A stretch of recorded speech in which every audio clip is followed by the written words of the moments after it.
অনেকে আছে না মা, একটা সন্তানের জন্য 7 ঠাকুরের কাছে মানত করে, করে কি না? আমি হরিবাসরে দাঁড়িয়ে একটা জায়গার নাম বলে যাব।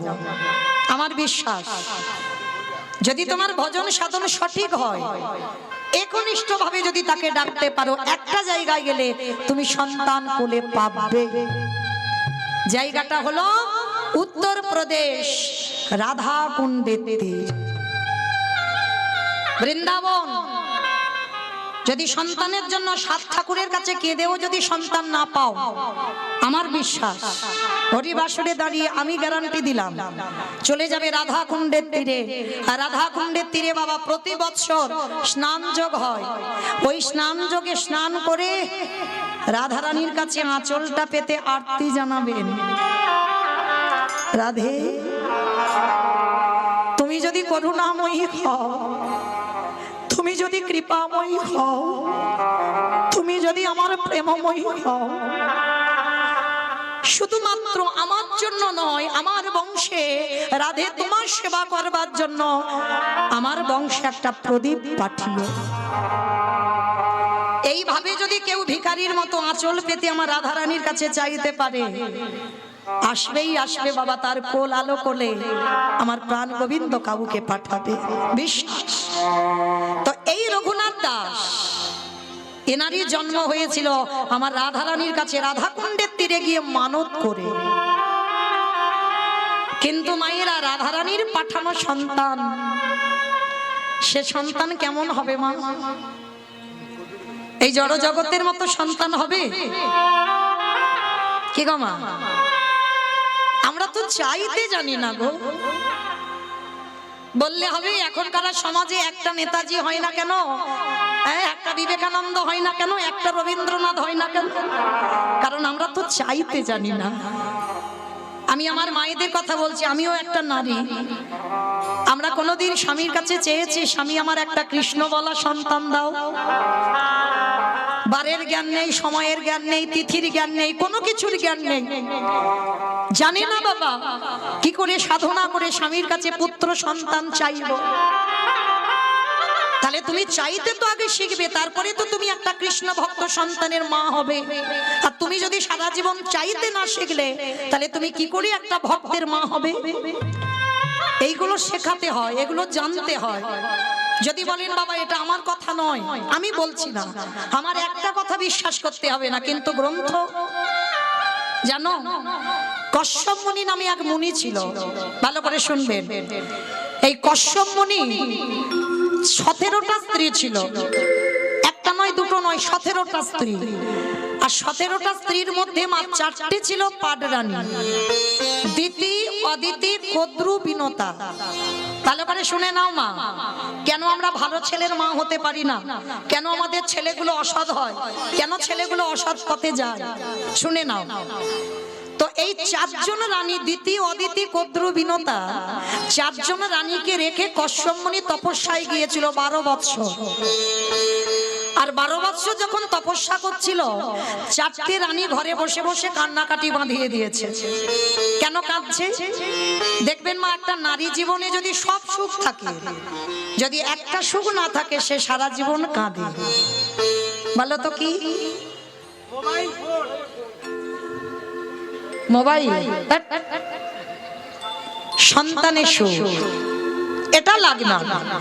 ও তুমি রাজরানী করে রাখলেও জনম দুঃখী মাকে কাঁদতে হয়। ভালো করে বিচার করে দেখেন মা, কশ্যপ মুনি ফিরে এসে 4 জন রানীকে ডেকেছে, বড় রানী, মেজ রানী, সেজ রানী, ছোট রানী, এদিকে এসো। কি হয়েছে তোমাদের? টাকা পয়সা ঘর বাড়ির কিছু অভাব রাখিনি, 4 জনে কাঁদছো কেন বসে বসে?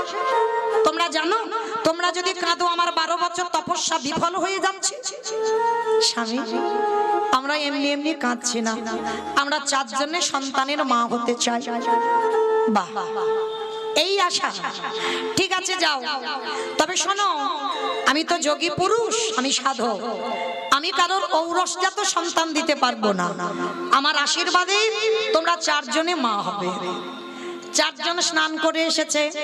প্রথমে বড় রানীকে ডেকেছে, বড় রানী ছিল অদিতি। ডাক দিয়েছে, বড় রানী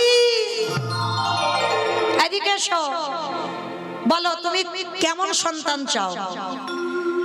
বড় রানী বলে উঠলো, স্বামী সন্তান যদি দিতে হয় আমার এমন সন্তান দিও যে সন্তানের জন্য যেন আমার জগৎ জোড়ার নাম ডাক হয়। যেই না বলেছে জগৎ জোড়ার নাম ডাক হয়, সঙ্গে সঙ্গে কশ্যপ মুনি মাথায় হাত দিয়ে বলল, তথাস্তু। তোমার গর্ভে যারা আসবে তারা সবাই হবে স্বর্গে দেবতা। দেবতাদের মায়ের নাম হলো অদিতি। তাহলে বড় রানী হয়ে গেল মেজ রানী। এদিকে এসো।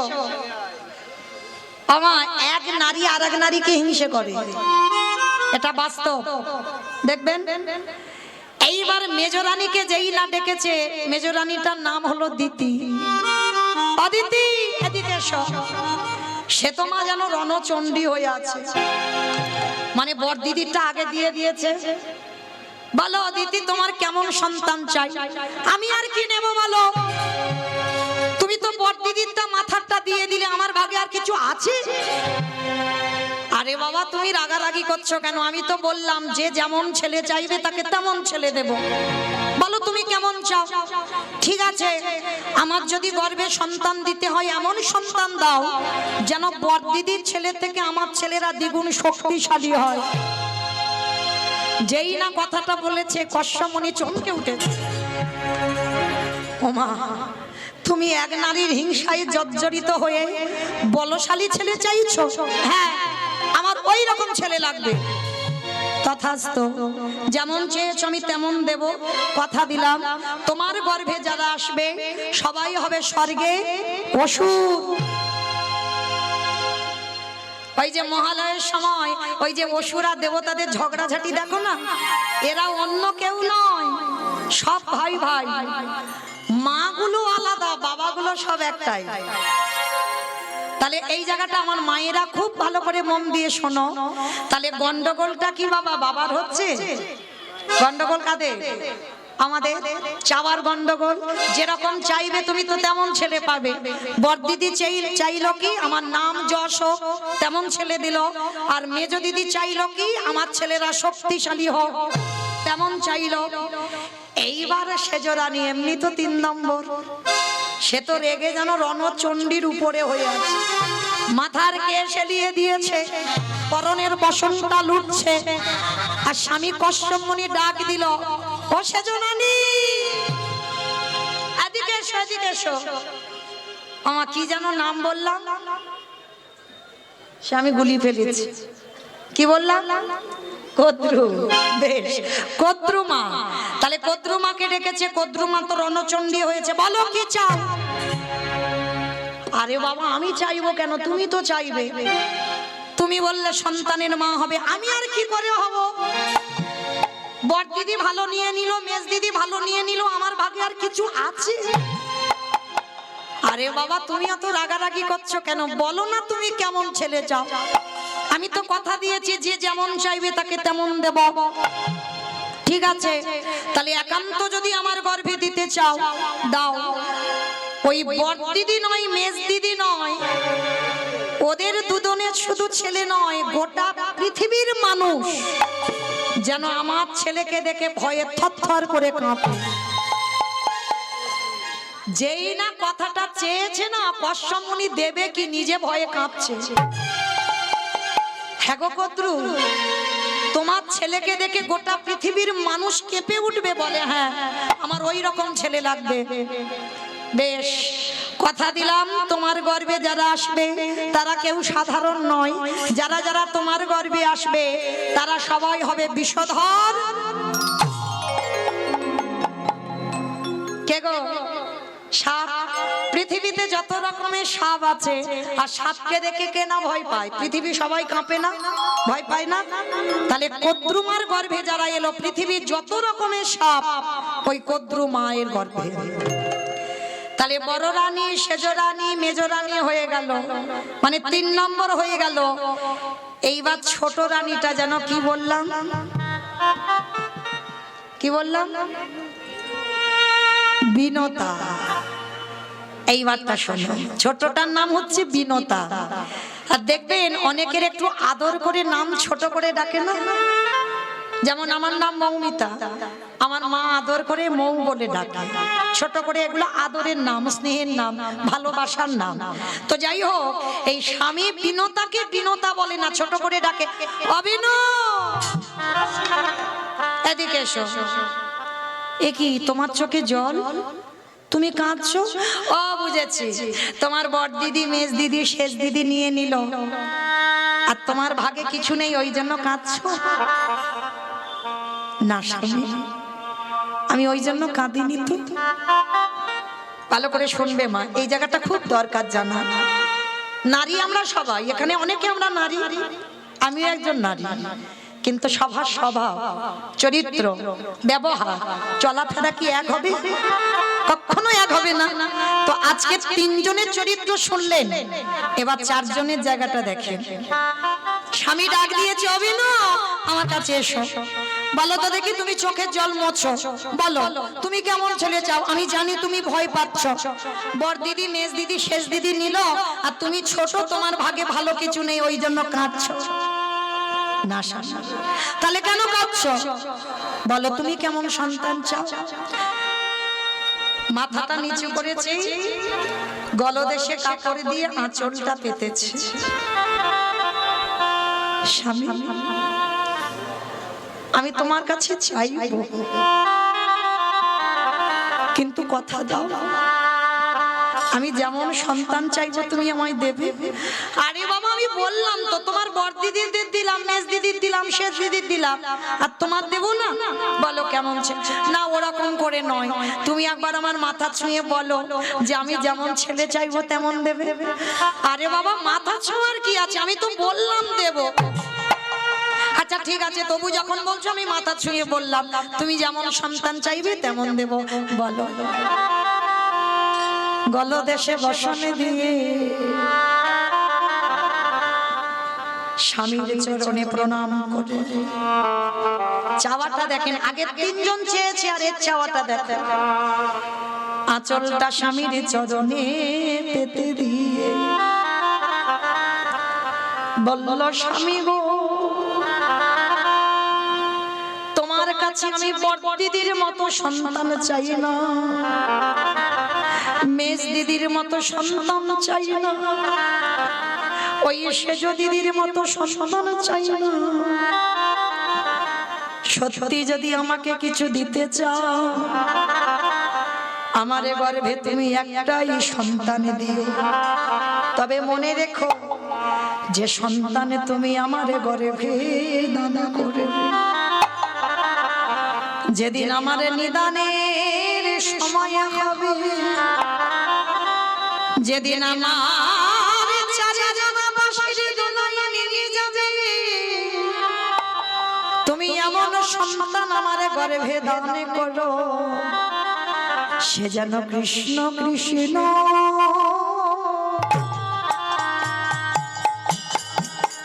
কৃষ্ণ বলে, আমার অন্য কিছু নিতাই গৌর প্রেমানন্দে হরি বল, হরি বল, হরি বল। ও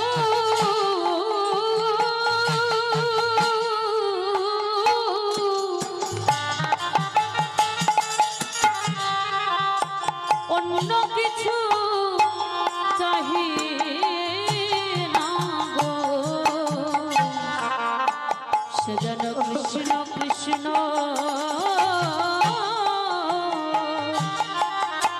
কৃষ্ণ। কশ্যপমুনি বিনুতাকে বুকে ধরে বলল, বিনু গো, তুমি আমার বউ নও, তুমি আমার স্ত্রীও নও, তুমি হলো আমার সাধন ভজনের অর্ধাঙ্গিনী, তুমি হলে আমার সহধর্মিণী, তোমার মতো যেন বধূ আমি জনমে জনমে পাই। শোনো, তোমার গর্ভে আমি বেশি নয়, তোমার গর্ভে আমি দুটো ছেলে দিলাম, একটা সন্তান হবে অরুণ পাখি, যেটা হবে বাবা সূর্যদেবের বাহন, অরুণ পাখি, আর আর একটা সন্তান হয়েছিল গরুড় পাখি। আশীর্বাদ দিয়ে দিলাম তোমার ছেলে শুধু কৃষ্ণ ভক্ত হবে না, ও যে নারায়ণকে কাঁধে কাঁধে নিয়ে বেড়াবে।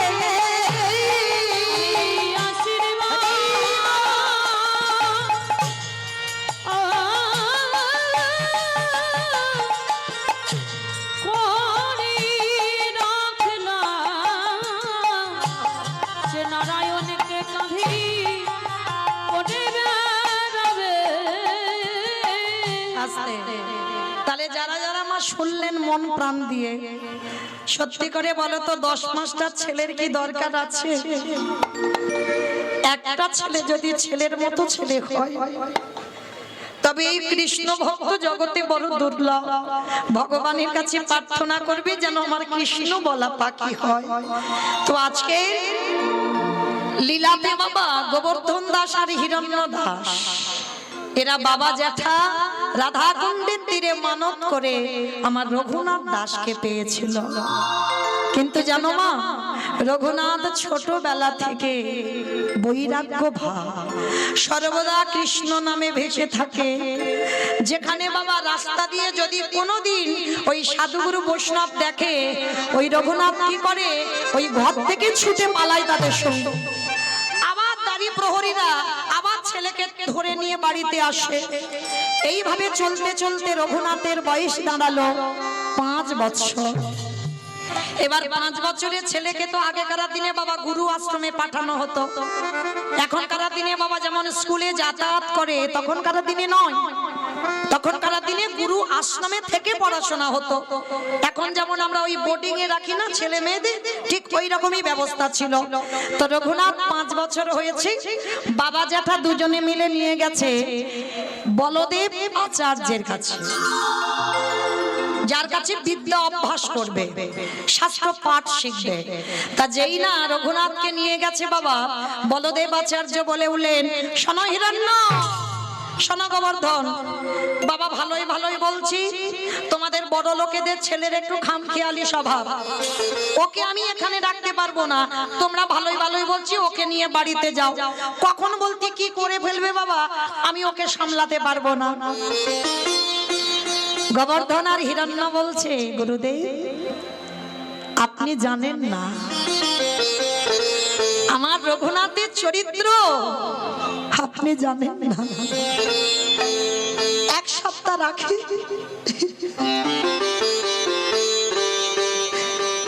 1 সপ্তাহ রাখলে বুঝতে পারবে আমার রঘুনাথ কেমন ছেলে। তবে শোনো বাবু, 1 সপ্তাহকে আমি রাখবো, কিন্তু তারপরে যদি দেখি ও ছেলে বেয়ারা ছেলে, বেয়াদব, কথাবার্তা শোনে না, আমি কিন্তু তোমার বাড়িতে রেখে আসবো। বলে ঠিক আছে। অমাইরা রঘুনাথকে আশ্রমে রেখে এলো বলদেব আচার্যের চরণে। আর বলদেব আচার্য ভাগবত পাঠ করে। আর শুধু তো ওই রঘুনাথ একা নয়, রঘুনাথের বয়সী আরো ছেলেরা আছে পাঠশালায়, সবাই ভাগবত আসরে বসেছে আর গুরুদেব পাঠ করছে। অমাইরা সমস্ত পড়ুয়ারা পিছনে বসে কত গল্প গুজব করছে, কত হাসি ঠাট্টা খেলাধুলা করছে। আর ওই ছোট্ট রঘুনাথ একেবারে গুরুদেবের সামনে বসেছে। গুরুদেবের সামনে বসে নয়ন জলে বুকটা ভেসে যাচ্ছে। গুরুদেব পাঠ করতে করতে ভাগবতটা রেখে রঘুনাথের কাছে গিয়ে বলছে, রঘুনাথ, এই বাবা কি হয়েছে রে বাবা, তুই এমন করে সামনে অনেকক্ষণ ধরে দেখছি তুই কাঁদছিস। আরে তুই এই কঠিন কঠিন ভাগবতের শ্লোক, এই ভাগবত তুই কিছু বুঝতে পারছিস না? গুরুদেব, তা হ্যাঁ রে, বুঝতে পারছিস না, তুই ওরম পাগলের মতো ও বুঝেছি, বাবা মার জন্য মন খারাপ হচ্ছে না? গুরুদেব, তাহলে কি ওই বাড়িতে যাবি, এখানে মন ভালো লাগছে না ওই জন্য? না গুরুদেব। তাহলে কি অন্যান্য বন্ধুরা তোকে বকেছে? না। তাহলে কি জন্য কাঁদছিস বাবা রঘুনাথ? গুরুদেব, মুখ থেকে বেরিয়ে এলো, আমি কি তারে পাবো না?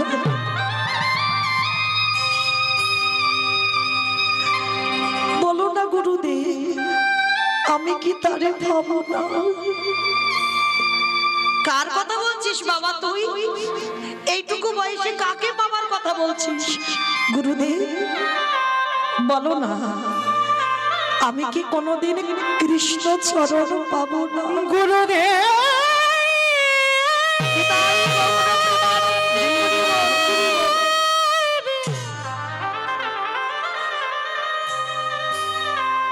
আমি কোথায়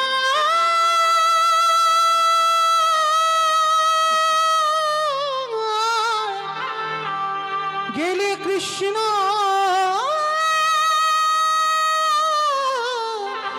পাব? গুরুদেব রঘুনাথকে বুকে জড়িয়ে ধরে বলল, রঘুনাথ, রঘুনাথ, এইটুকু বয়সে তুই কৃষ্ণ পাওয়ার জন্য কাঁদছিস? ধন্য আমি গুরুদেব, আমি তোর মাথায় হাত দিয়ে আশীর্বাদ দিলাম বাবা, তোর কৃষ্ণ কৃপা হোক। আমি বললাম তুই কৃষ্ণ চরণ পাবি। পড়াশোনা শেষ করে বাড়িতে ফিরল রঘুনাথ, কিন্তু বাড়িতে ফিরলে কি হবে মা? পোশাক কি জানো? জমিদারের ছেলে আহার কি করে জানো না? যারা ভক্তির পদ অবলম্বন করে বাবা, তাদের নিদ্রা অল্প, আহারও অল্প। 24 ঘন্টায় একবার রঘুনাথ আহার করে, খিদে থাকে না তার, সর্বদাই একটাই খিদে মা, আমি কি কৃষ্ণ চরণ পাবো না? কৃষ্ণ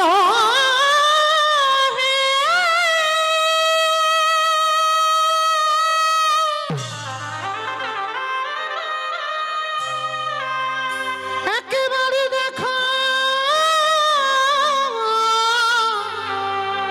দেখা রে, আমি কি তারে পাবো না? দেখা রে কৃষ্ণ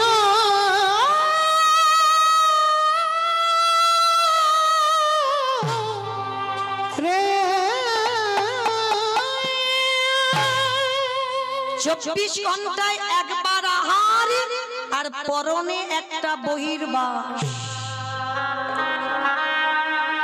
জমিদারের ছেলে, যে যার বাবা জ্যাঠার মাসে 12 লক্ষ স্বর্ণ মুদ্রা আয়, শুধু নবাবকে কর দিত 8 লক্ষ স্বর্ণ মুদ্রা। এই জায়গাটা বাবা অনুভব করবেন, ক টাকা ব্যাংকে আছে আমাদের, কত জায়গা জমি সম্পত্তি আছে আমাদের। যে রঘুনাথ জমিদারের ছেলে, সেই জমিদারি ত্যাগ করে তার জমিদারির উপরে এতটুকু লোভ নেই, শুধু তার মুখে একটা কথা, আমি কি তারে পাবো না? আমি কোথায় গেলে কৃষ্ণ পাবো? তোমরা কেউ আমায় বলে দাও, যদি রাস্তা দিয়ে কোনো তিলক সেবা করা ভক্ত যায়, রঘুনাথ ঘর ছেড়ে পাগলের মতো তার পিছনে চলে যায়। সাধু সঙ্গ করতে ভালোবাসে, ভক্ত সঙ্গ করতে ভালোবাসে, কিন্তু জমিদারিতে ওটা হয় না। দাঁড়িরা প্রহরীরা রঘুনাথকে ধরে আনে। তা রঘুনাথ যখন একটু বড় হয়েছে, হিরণ্য দাস গোবর্ধন দাস রেগে গেল, অপদার্থ, এত করে বলি, এত করে বকি, তবু ছেলে শোনে না। সারাদিন না কৃষ্ণ কোথায়, কৃষ্ণ কোথায়। ও ছেলেকে বন্দি করতে হবে। এই প্রহরী, যা ওই ছেলেকে কারাগারে বন্দী কর। আগেকার দিনে জমিদার যেমন প্রহ্লাদের বাবা হিরণ্যকশিপুর প্রহ্লাদকে কারাগারে 3 রাত বন্দী করে রেখেছিল। আদেশ দিল ওকে কারাগারে বন্দী কর, বাইরে থেকে শিকল তুলে দিবি আর ওর হাতে পায়ে দড়ি বেঁধে দে, যেন কোথাও আর যেতে না পারে। রাধে, যে একবার কৃষ্ণ ভালোবাসে তাকে কি বাহ্যিক জগতে দড়ি দিয়ে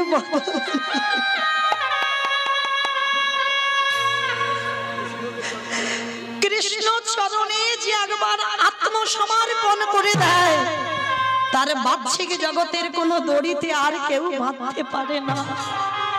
রঘুনাথকে যখন দড়ি দিয়ে বেঁধে দিল না, রঘুনাথ হেসে উঠল। ঠিক করেছো, ঠিক করেছো বাবা, ঠিক করেছো। এতদিন আমার ভজন ঠিক হচ্ছিল না, এই যে আমাকে কারাগারে বন্দী করে রাখলে না, এইবার আমি নিরজনে ভজন করতে পারবো। মনে রাখবে বাবা, অনেকে আছে না লোকালয়ে নাম জপ করে, অপরাধ নিও না। যদি কেউ কষ্ট পান, কষ্ট পাওয়ার জন্য বললাম না, এটা নাম নয়। এ তুমি লোক দেখানি নাম করছো।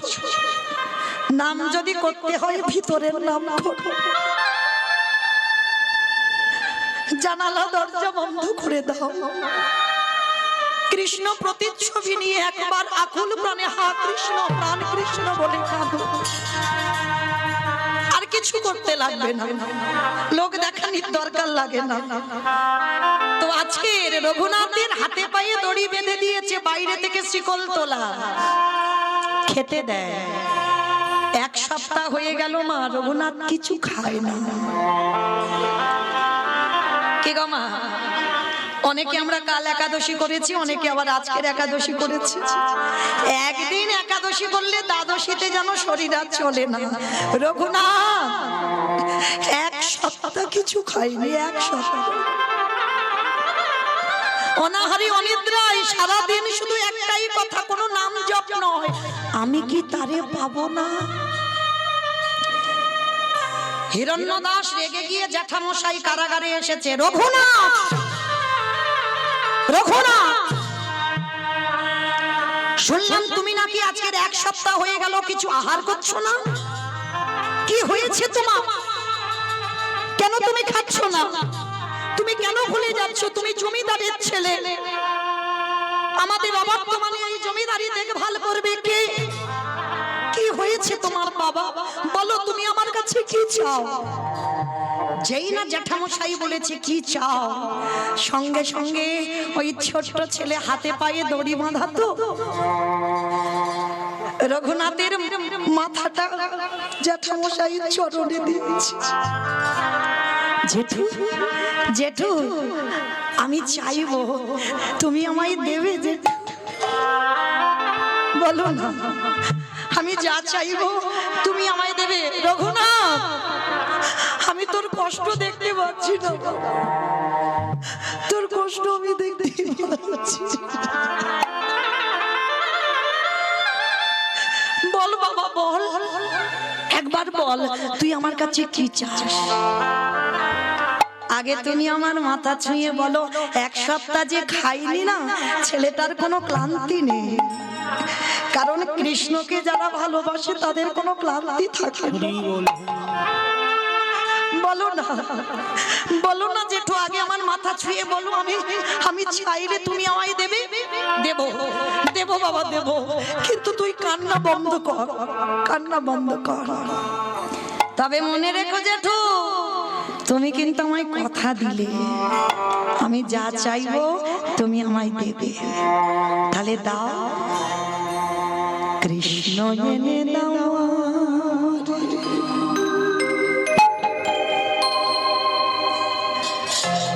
কৃষ্ণ এনে দাও,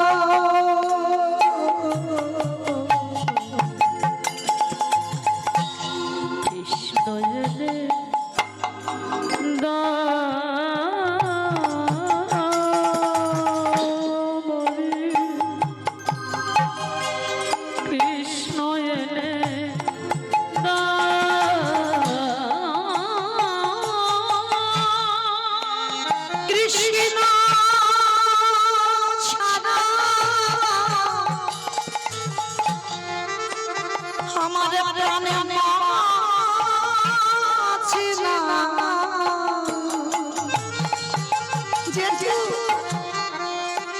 কৃষ্ণ এনে দাও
তুই কৃষ্ণ পাবার জন্য কাঁদছিস। খবর পেল গুরুদেব বলদেব আচার্য, সেই বলদেব আচার্য ছুটে এলো রঘুনাথের কাছে। রঘুনাথ, কৃষ্ণ বলে কাঁদলে কৃষ্ণ পাবি না বাবা, কাঁদতে যদি হয় গৌর বলে কাঁদ। কারণ রাধা কৃষ্ণ একাত্মা দুই দেহ ধরি অনন্য বিলাসীর আস্বাদন করি, এই দুই ভাব এবে চৈতন্য গোসাই ভাব রসাস্বাদিতে দোহে এ কোঠা।